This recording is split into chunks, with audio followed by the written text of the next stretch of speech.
Yeah, man, it's been quite some time. Like I said, I mean, we've been playing since I've been in the band 5 years now, so we practice about 5 to 7 times a week.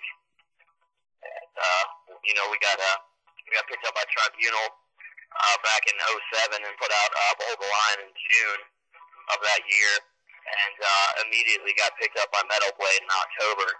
So about 3 months later, so we had to turn right back around and get back into writing mode again to start recording King of the Mic. Tell me about how you guys hooked up with Tribunal. What happened was we were recording at a studio in Columbus, and we planned on putting out the tracks on our own. And what happened was we were going to, play some tracks to the disc and everything like that, and we happened to put the new songs, a couple of the new songs from Behold the Line up on our MySpace page. And a girl from North Carolina, named Girl Chris, she was a real good friend from Tribunal, and she heard our material and told Matt to go check it out because she thought that he'd dig it, and he obviously did. He gave us a call, and we did a 1-album deal with Tribunal, and rest is pretty much history from there. How did Metal Blade come into this after Tribunal? What happened was we actually had a contract first from Century Media, and we hired on an attorney. His name was Brian Kirchner, and we kind of got that going with that contract. We were in negotiations with them for about a month or longer, and at that point, Metal Blade actually flipped us a contract as well. So, we had 2 different contracts that we had to go, back and forth in between, and we actually decided to choose Metal Blade over Century Media. So, is it a lot different touring than you expected it to be? In general, no, not really. I mean, our band gets, along with each other really well. We've done, we haven't done a ton of touring, but we've done, our fair share. And, it's pretty simple for us, really, What did the Columbus scene and the Central Ohio scene turn out like? Horrible. Really? Columbus, it all depends on, I guess, what type of band you are. Because, for a long time, 99.7 The Blitz was like, the big radio station, them at the big wazoo. And it's a bunch of radio rock type of stuff. So it's like, Caesar and Hinder and those type of bands. And that's what a lot of people from around those areas, kind of take influence from, because they don't, unless they listen to something, underground or whatnot. But a lot of the bands from that area are, a lot of radio rock bands. And there's a handful of good metal bands and, whatever to play with. But the scene in Southern Ohio to, Central Ohio isn't very good. And you mentioned the Blitz. The Blitz, didn't they shut down recently or something?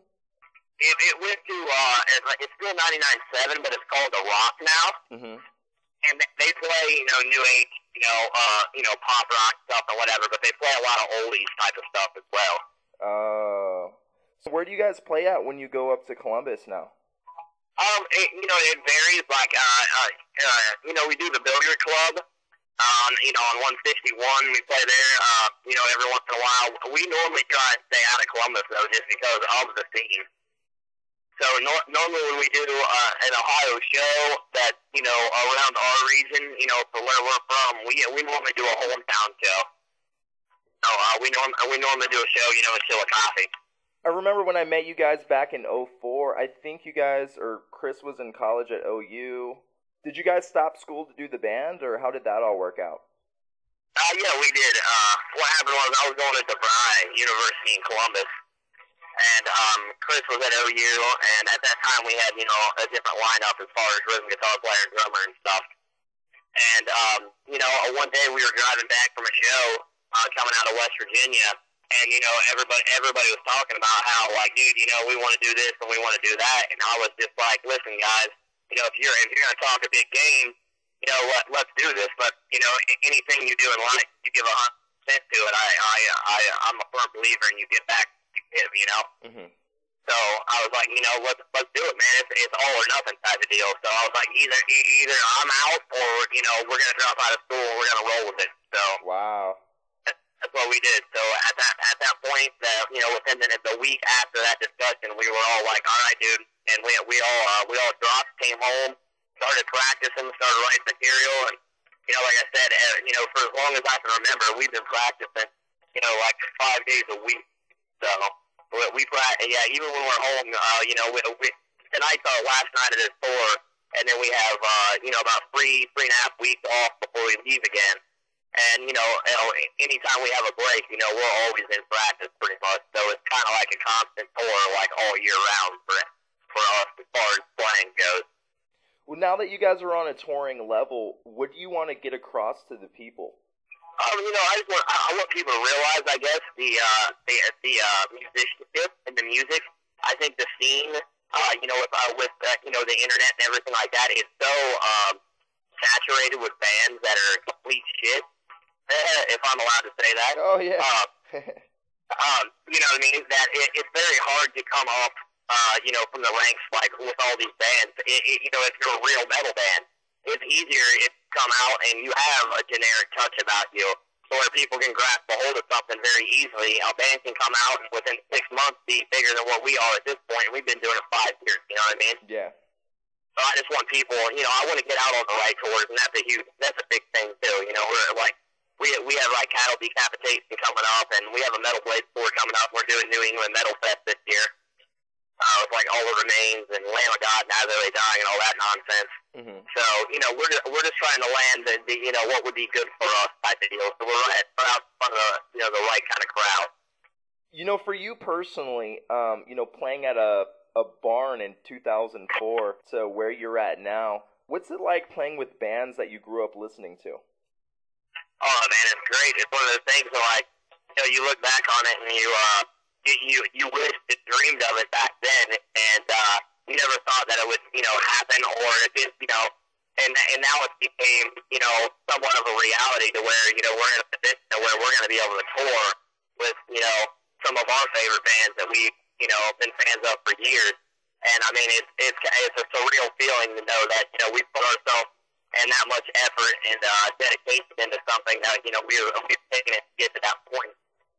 Mm-hmm. And it's like I said, it's great to be able to say what we've done and play with the bands that we have. So it's definitely exciting. What are your thoughts dealing with the music industry in general? Yeah, I mean, like for me, like I like it. That's what I do in my band. I'm the one that takes care of everything, the money. The management, all that nonsense. I enjoy the business of it. I think, sometimes there's a lot more that goes into it that needs to go into it. And I think there's a lot more things that can be done for, some smaller bands. Like people that are in our status of, bands. I think there's a lot more that can be done in the music industry if people would just give it a little bit more of a chance. But it's kind of like, when they pick up bands, a lot of times they want to throw 5 bands against the wall and see what's more stick type of deal. And then once you become one of those bands that sticks a little bit, then they'll put a little bit more effort into pushing it. So it's like and the thing is we've been doing real well with our new record, and the label is extremely ecstatic about it. Our management is extremely ecstatic. We hit Billboard Peak Speakers, started number 10 with the new disc. And